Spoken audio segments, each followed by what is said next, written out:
Hello everybody, and welcome back to OMB Reviews. I am the critic who is a cynic. Hope you're doing well, and today I'll be doing a look ahead to what Jungle Cruise is expected to make this weekend, as we do have some new estimates. Normally, the way estimates work is that you have the estimates coming in before the weekend, and then when you actually start to get data, which means actual numbers being reported and actual tickets being sold, they can start to look and see how well are those numbers matching up to what their projections were, and therefore also be able to say this is a more accurate telling of what the film will end up likely doing at the box office. Before going any further, make sure that you do like this video, share this video, and also light up the fire button if you're watching over on Odyssey, and check out the top link if you want to find out ways to support the channel and follow me on various social media platforms. Also, I want to say thank you to everyone for recently joining the channel. A bunch of people just recently subscribed from Friday Night Tights, so thank you all very much for being here, and I really do appreciate it. Hopefully you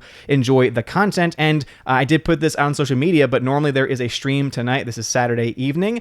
There will not be a stream tonight because I have family in town, but they just went to go get checked in at their hotel, and so therefore I have this little respite, little time to take a breath and to put out a video on this. So Jungle Cruise, it says, is heading to a $32 million domestic theatrical opening, and this is based off of the Saturday AM numbers. And this is an interesting take because this is not going to be able to see, or at least this report was put out at a time when they did not know if there was going to be a drop between Friday and Saturday. One of the things that this article from Deadline mentions is the fact that many people suspected Black Widow to make a lot more than what it did on opening weekend.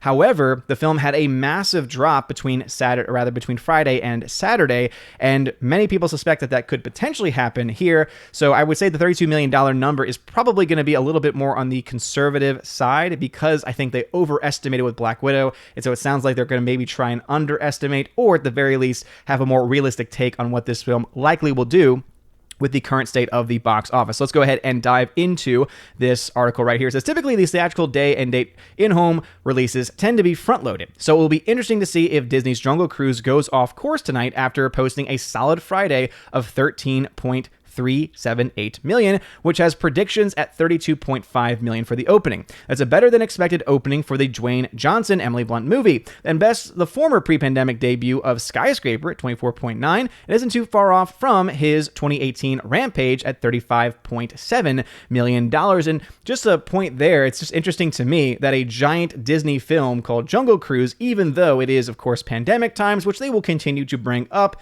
for the next several years. And again, there's obviously a lot of truth to it with a lot of theaters being closed. However, the big difference here domestically is that this movie has opened up at over 4,000 screens. So this is, as far as the theater number is concerned, pretty much what you would normally expect for a even pre-pandemic or post-pandemic time period, because it's coming out at pretty much the most screens available. I mean, this and Black Widow both had a very wide opening when it comes to the domestic marketplace. Now, one could argue that there are a lot of people that are still afraid to go to the theater, that there's going to be people buying this on Disney Plus, again, depending on whether you trust those numbers or not, which personally I don't, because we don't actually have the raw data. They're not actually telling us that this is the amount of people that have bought this specific movie, or if they're including in their number potentially new subscribers or anything like that. I mean, they could literally do anything they wanted to claim the number that they want to get to make it seem like they have been able to produce a successful film. We saw them do this with Black Widow. They, at Deadline, actually still think that we're going to get a Disney Plus number this weekend,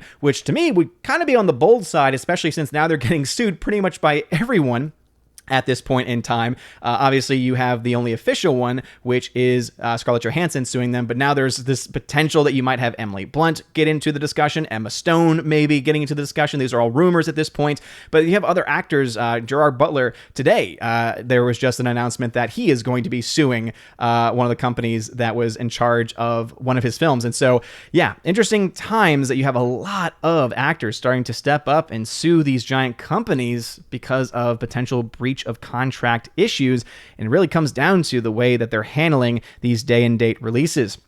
All right, it goes on here saying Jungle Cruise is also outstripping the theatrical 3-day of family pick Cruella, 21.5 million. Granted, it was a largely female skewing title, which was also available in homes on Disney Plus Premiere for $30.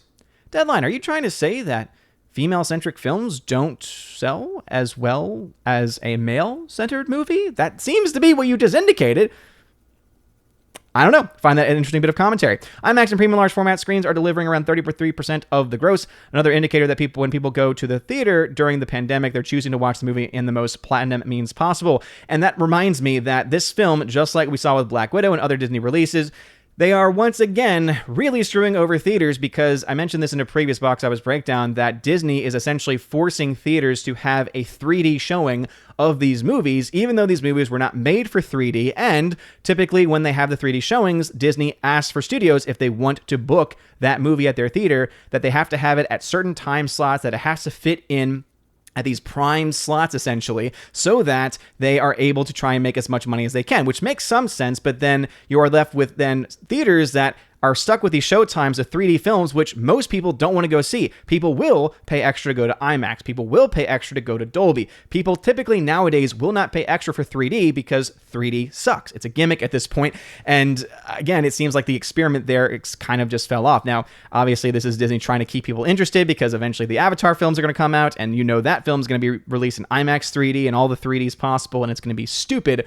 But hey, it's probably going to happen again. It says the best market for Jungle Cruise was the West. 9 out of the 10 top theaters were in the region, Midwest, and Southeast. And it says, how much more does Jungle Cruise make on Disney Plus over the weekend? We're expected to find out more tomorrow. So as I said, they do expect this to be this number to be released by Disney Plus. It says, despite being sued by Scarlett Johansson over their shakeup of the distribution model of Black Widow, I'm sure Disney is still unapologetic about sticking to a dynamic window here on Jungle Cruise in the face of the Delta variant. So they do expect this number to be put out there to try and make it again look like this film is doing better than what it is. But actually going into that number, $32 million, where does that fall in line with the projections that were going into this weekend? Well, the initial estimates had the film making somewhere between $20 and $40 million. And so obviously this falls into that range. So one could argue that it is overperforming, because obviously the mean in that would be around $30 million.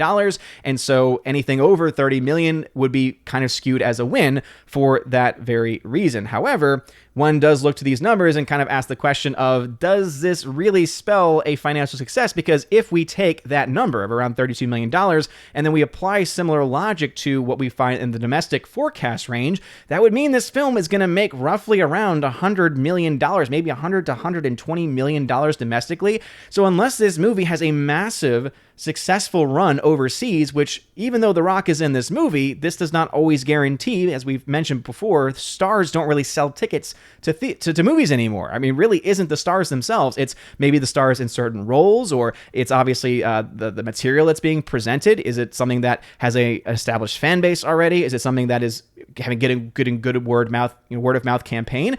But in this instance, we have Jungle Cruise, which is based off of an obscure Disney ride, and it really isn't getting, from what I have seen, really any real amazing positive response. You know, they're obviously claiming the whole cinema score as being as high as it is. You know, even the Deadline article is like, well, the cinema score was an A-. But remember, cinema score doesn't give you any actual data. They just claim, oh yeah, the average was an A-.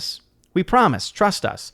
They don't give you any actual metrics. Typically, I do trust a little bit more what goes on over with post-track. It says here that it was 80% in the top 2 boxes, so 80% of people had a generally positive attitude of this film. 60% of just the general audiences, so the top boxes would be people that are a little bit more trusted. So kind of you could think of it almost as a, Rotten Tomatoes certified score. But the fact that they do have this just general, feeling of 60% just goes to show you that, yeah, more than half of the audiences are liking it, but 60% really isn't all that great in the long run. Even when you go to, it says here, kids under 12, you look that it's 87% positive, 70% recommended.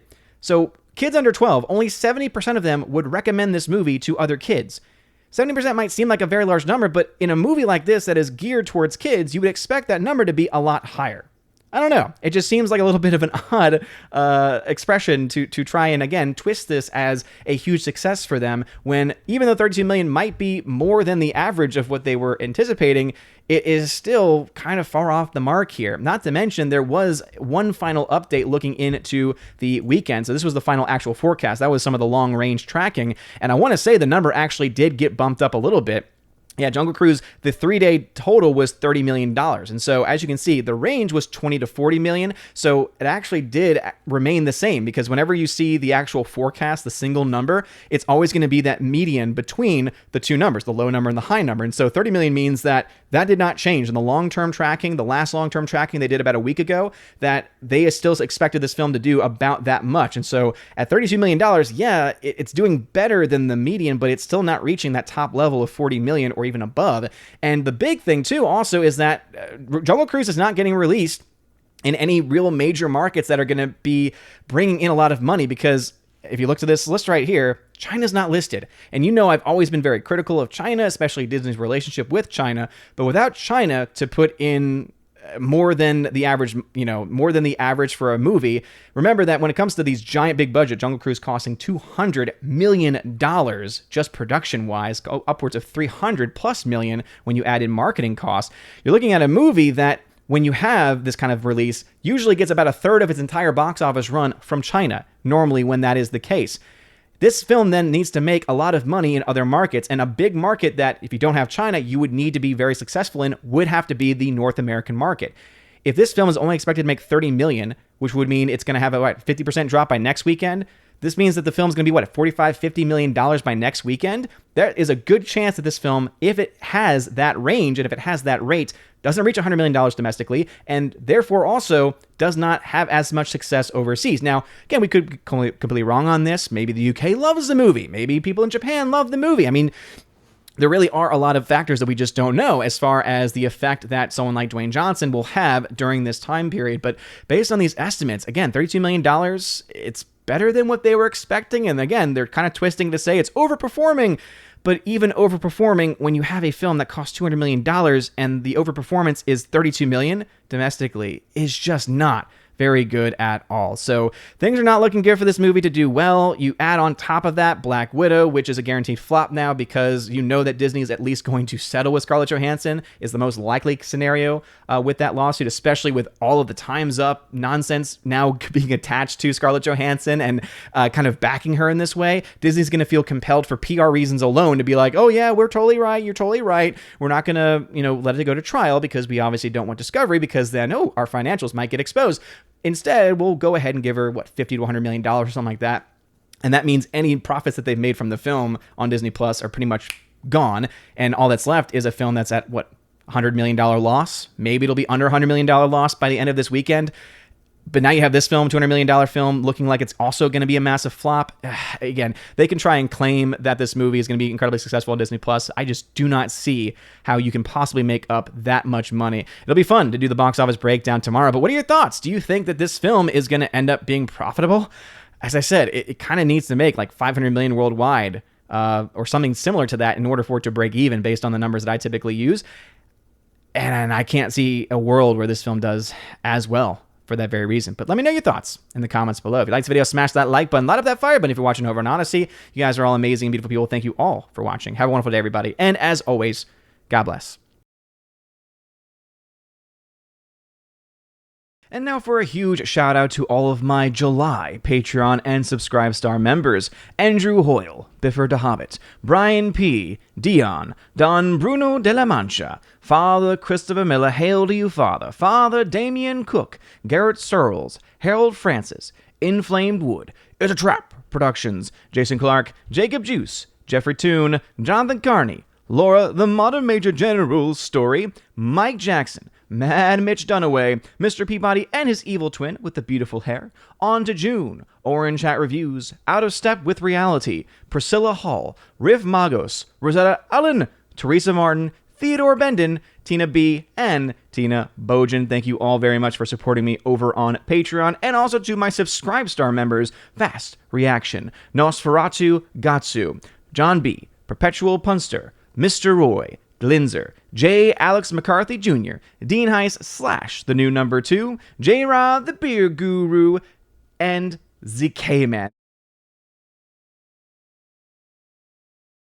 And I also want to make sure to shout out my Locals members. I am now available over at locals.com, and I've got 2 monthly supporters over there. The first of my local supporters is Goblin Squatch. Shout out to you, good sir. And also, I now have a second supporter over on locals.com, and that is Robert Barnes. Shout out to both of you very much. Thank you very much for supporting me on that new platform at the Keeper of the Bifrost level. If you want to find out more information about that, go check out my Locals page. You can find the link in the description, and it tells you everything that you would get in that Keeper of the Bifrost level, which is right now the only level available on that platform. And I also want to make sure to shout out any new Patreon members, and for right now, I want to shout out Mondo Spieler, who is my newest member over on Patreon. And I also want to add my newest Locals members, Cats App and The Real It. Thank you very much for being new members and supporters over on Locals. Thank you all very much for being here today. And if you want to have your name shouted out at the end of every single live stream and video on the channel, please make sure to check out the links in the description of ways that you can support me over on Patreon and Subscribestar as well. It gives you access to things like giveaways of Blu-rays, 4Ks, and digital codes. Also,